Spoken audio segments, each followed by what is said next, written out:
Mayong hapon, Negros. Ini ang Digicast Negros X. Nagapanguna nga napulo ka mga balita sa Negros ang amo ni kadulong sa inyo. Update ninyo kami via Facebook, YouTube, kag sa amon nga website www.digicastnegros.com. Kag sarama kami malantaw sa Kika Channel 11 sa Kabangkalan City, Himamaylan City, kag Banwasang Ilog. Kag yari na ang top 10 nga mga balita sa Negros subong adlaw.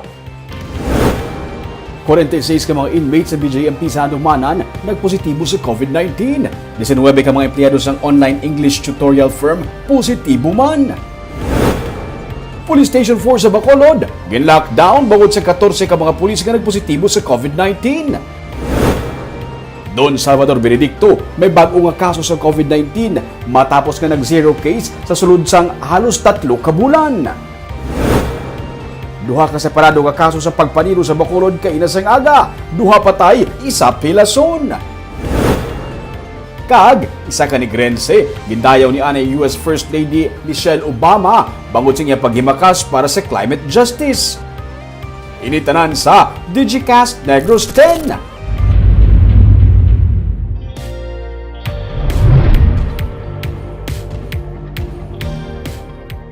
Sa number 10, tuman ang nangin pila sa talatapan sa Bacolod Commission on Elections kainas ang aga.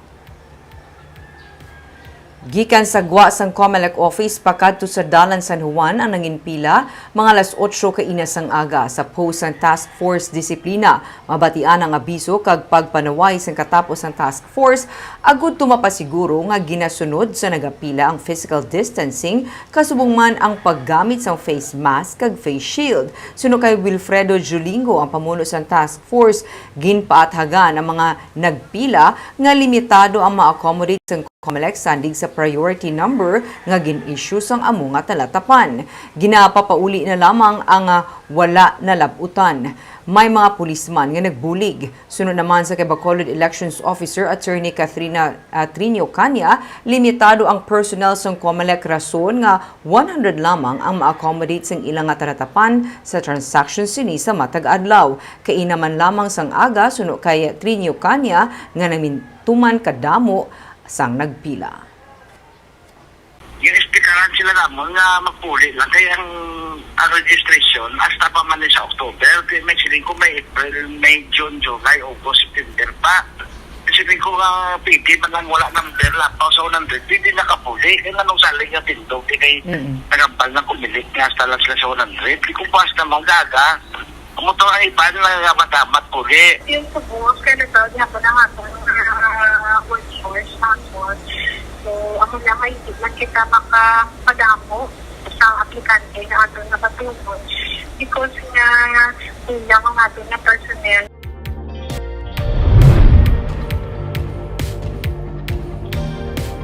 Sa number 9, Barangay Council sa Barangay Madalagan nagpaatag kun nga wala nila gipasugdan ang isa ka grupo nga magpatigayon sa community pantry sa ilang nga barangay. Sa gitpagawa nga statement sa Barangay Council sa Barangay Madalagan, ilagin sila nga ilagi na abi-abi ang mga community pantry kag naapresyar nila ang kaayuhan nga ginapakita sa ilang mga residente. Pero bangod sang nagadamo nga kaso sa COVID-19 sa ilang barangay, nagpagawa sila sa moratorium o contemporaryo nga suspension sa pag-organize ng community pantry. Nagapangayo sila sa paghangop sa mga pumuluyo sa Barangay Madalagan sa ilang temporary suspension sa community pantries. Biyernes na nagligad nga semana sa wala gipasugtan sa barangay ang community pantry nga isat up kuntani isang COVID Warriors of Negros sa ilang nga barangay. Sunod sa grupo sa 7 nila ka mga lugar nga ginlisensyahan nga butangan sa community pantry sa Barangay Madalagan na sila wala gipasugtan.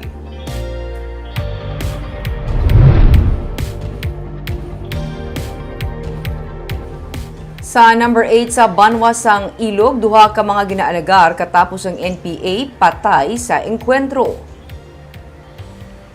Patay ang duha ka mga ginaalagar katapos ng New People's Army sa nagluntad nga engkwentro sang Sabado sa sitio Pairanan, Barangay Pingot sa Banwasang Ilog. Sa impormasyon sang Army, ang tropa sang 15th Infantry Battalion ang nagapatigayon sang pursuit kag clearing operation may angot sa nagluntad nga engkwentro sang Abril 17 kung sa diin duha man ka mga rebelde ang napatay. Sang sila ang gintagaan sang impormasyon angot sa pilason nga mga rebelde. Sang ila ginrespondihan, ila nakaengkwentro sang tropa ang mga rebelding NPA. Naglabot sa 40 minutos ang pagbayluhanay sang lupok nga nagresulta sa kamatayon sang duha ka mga rebelde.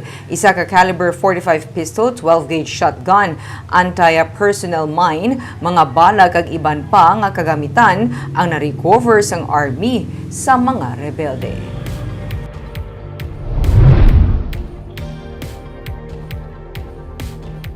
Sa number 7, duha patay isa pilason sa separado nga mga kaso sa pagpaniro nga nagluntad sa syudad sa Bacolod kay inasang aga. 2 ka milyon ka pesos nga balor sang shabu na recover. Patay ang subject sa buy-bust operation nga si Hilda Rogelio, samtang pilaso naman ang iaupod nga subject man nga si Xavier Rosales. Matapos ginaligar nga magbato ang duha sa mga katapos ang Regional Police Drug Enforcement Unit sa buy-bust operation sa Ellen Agustin Drive sa Barangay Villamonte kay inasang aga. Sa investigasyon sang RPDEU, madawanay na kuntani isang kwarta ang subject kag ang operatiba sa mamutikan sang duha kag nagpalagyo. Sunod sa operatiba, nagpalupok sang pusil si Rosales. Gani, nagbalos ang mga pulis hasta nga naglawig ang pagbayluhan sa isang lupok sang napulo ka minutos. Patay na sa mag-abot sa ospital si Rogelio samtang ginabulong naman tubtub karon si Rosales. Sunod sa RPDEU, may link sa Divina Gracia Drug Group ang duha ka mga subject kasi alias Boss, amuman si alias Bro nga ginatumod sa ni Christian Tulot nga suspect sa pagmassacre sa mga maghimata sa Gardenville Subdivision sa Barangay Tangob. Nakuha man sa mga suspect ang 52 ka bulto sa ginapatian shabu nga nagabalor sang 2 milyones pesos. Samtang patay man sa pagpaniro kay nasang aga ang anay bilanggo nga si Benvenido Hilyanga. Si Hilyanga ang nagapanglakaton lang sa Purok Boulevard sa Barangay 13 sa syudad sa Bacolod sang siya ang tinuon sang gunman nga sakay sa motorsiklo. Si Hilyanga ang napreso na sang tuig 2012 bangod sa kaso nga homicide kag na-release ini sang 2018. Ginahibalo pa sang kapulisan kung may kaangtanan ang pagpatay sa iya sini nga kaso.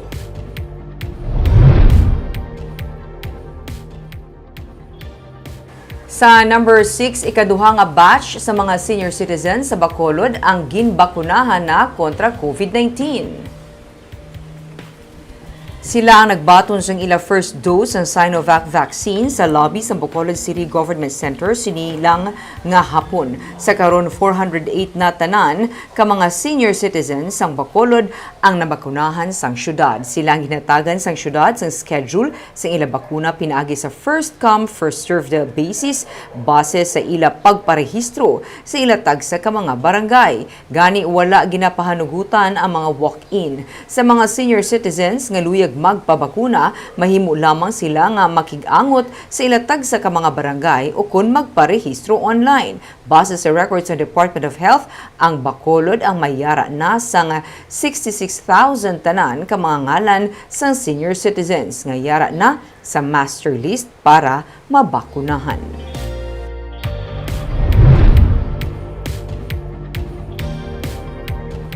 Sa number 5, nagdubo na sa 2,000 ang active cases ng COVID-19 sa Negros Occidental. Sa records ng Provincial Incident Management Team as of April 25, 5 p.m., 1,909 ang active COVID-19 cases sa probinsya. Sunod sa kay Governor Eugenio Jose Lacson, kagabi 122 ang na-record nga recovery sa Negros Occidental kag 22 ang bago nga COVID-19 cases. Nagalaw mo gobernador nga kung ang kasubong nga trend magapadayon, mga dumbo ang kaso sa COVID-19 cases sa probinsya sa gihapon. Ang panawagan niya sa publiko ang mga pagasundon ang minimum health protocol kag dapat nga mangin alerto. Sadto anay, ang mga LGU nga may tag 3-digit nga kadamuon sa active COVID-19 cases ang nag-record naman sa pagnubo sa ilang mga kaso. I'm just hoping that this trend will continue. But then again, we continue have to be vigilant. The same call, no, for everyone to strictly follow health protocols.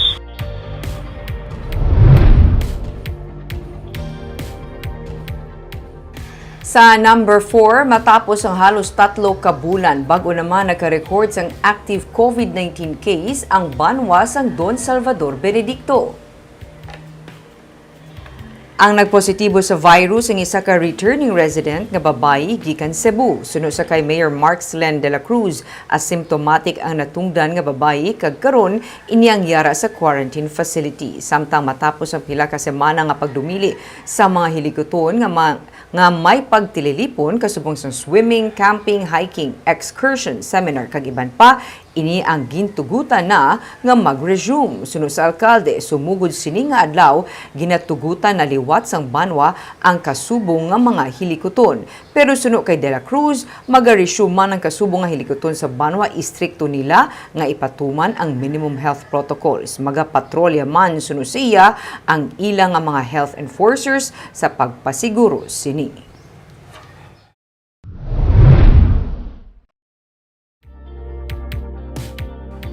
Sa number 3, 35 ka mga pabalay sa banwa sa Ginubaan sa barangay Bakuyangan ginpang lockdown matapos ka mapatay ang isa ka nagpositibo sa COVID-19. Sunod kay Hinubaan Mayor Ernesto Estrao, 158 ka mga residente ang apektado sa lockdown nga nagsugod sa Sabado. Ang mga close contacts ang 50 anyos nga lalaki nga napatay sa Biyernes pila ka oras matapos nga madala sa ospital ang napaidalom na sa swab test kag ang mga kaingod sini ginpaidalom sa quarantine sunod sa alkalde. Sunod pa sa alkalde, may mga simptomas nga daan nga ginabatsyag ang 50 anyos pero ulihin na gindala sa ospital. Nahatagan naman sa assistance ang mga apektado sa lockdown. 4 sa karon ang active COVID-19 cases ang Hinubaan. Padayon man sa karon nga sirado ang Hinubaan sa mga turista kag bisita gikan sa Guasang Banwa. Ang recommended for swab ang mga base sa contact tracing nakahalubilo sa itong napatay. Close contacts. But ang mga kaingot nga wala manggit sang direct contact, ipakuala sila into 14 days quarantine. Quarantine. Sa number 2,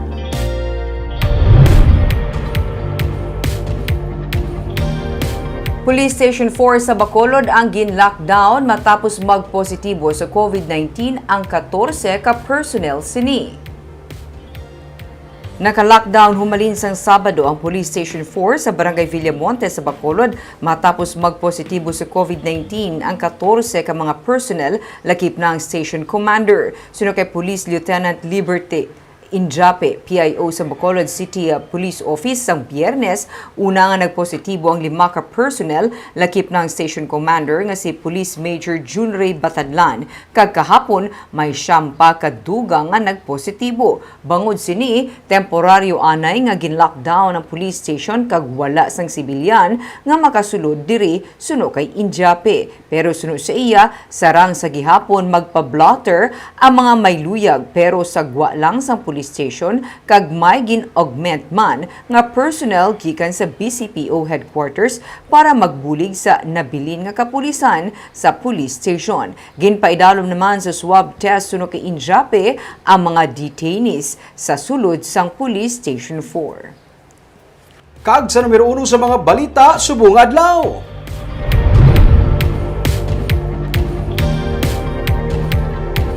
Sa mga inmates sa BJMP sa Handumana nagpositibo sa COVID-19. 19 pagid ka mga empleyado sa isa ka English tutorial firm sa syudad sa Bacolod nagpositibo man sa virus. Bacolod City ginakabig na sa karon sa DOH bilang high-risk area bangod sa pagsaka sang kaso sa COVID-19. May report si Marty Go.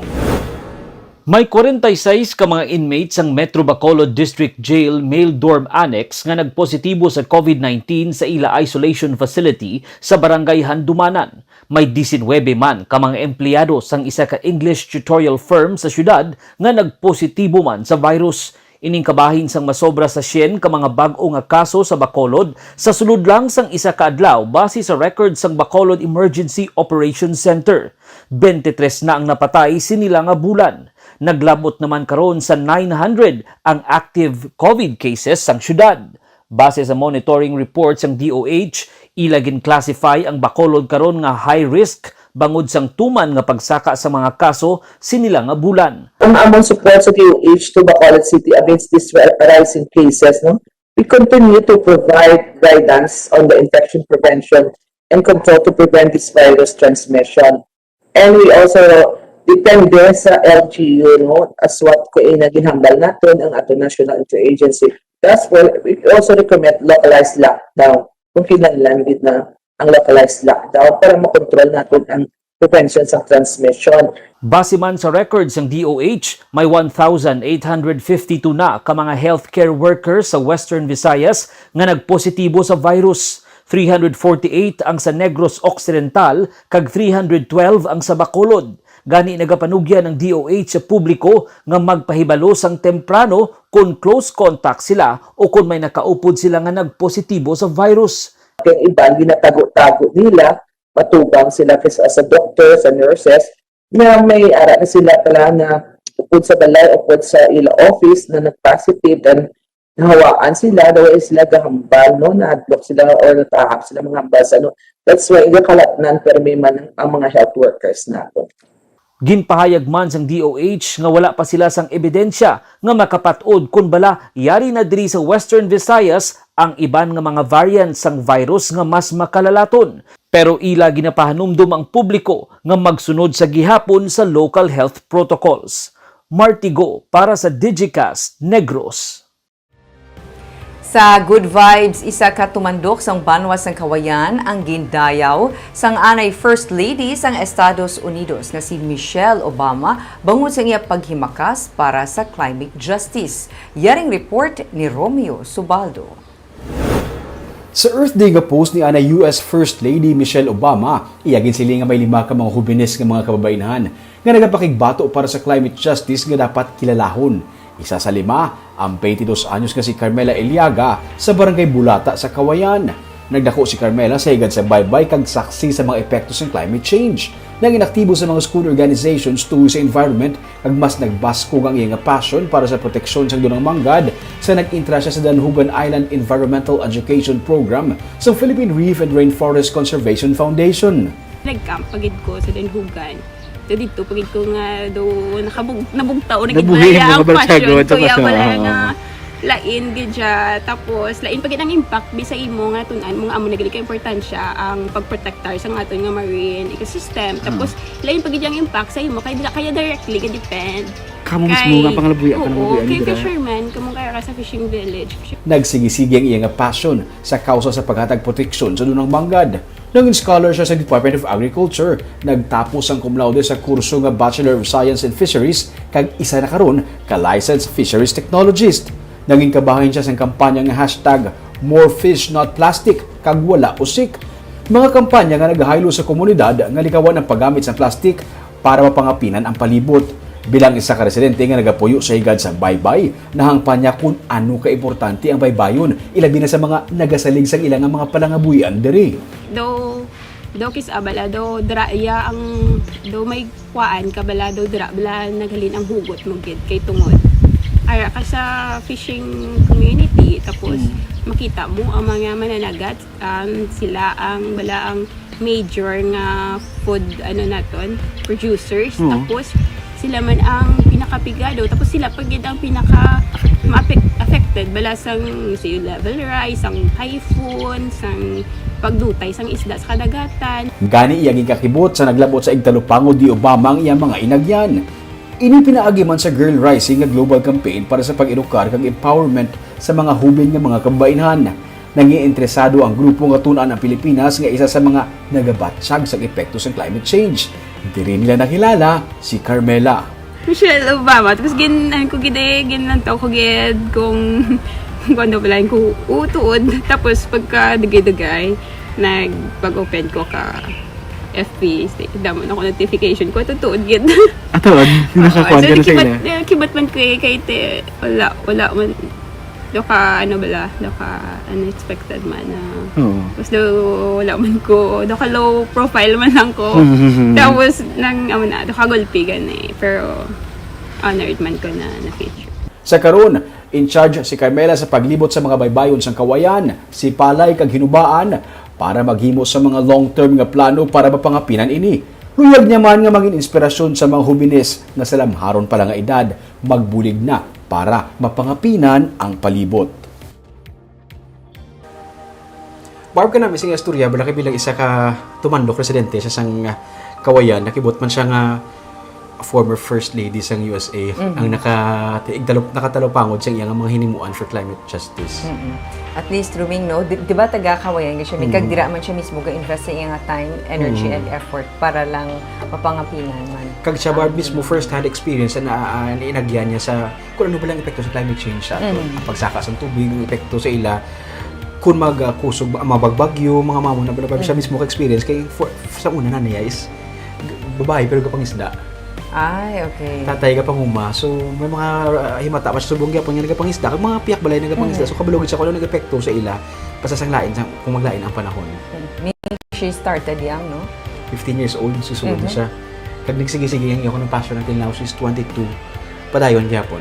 Nakita ay saksi siya na dapat importante ang pag-ambling sa palibot. Kagabay pa daw, magsunod sa iya. Kaga po ito mga balita sa Negros, subong nga adlaw. Kay man sa panahon importante imo nga palibot. Pero dapat balanse kag eksakto mga impormasyon. Padayon kami nga magapangalagad sa Negrosanon. Ako si Barbara Mijares. Tubtub sa buwas ako naman si Romeo Subaldo, mayong hapon.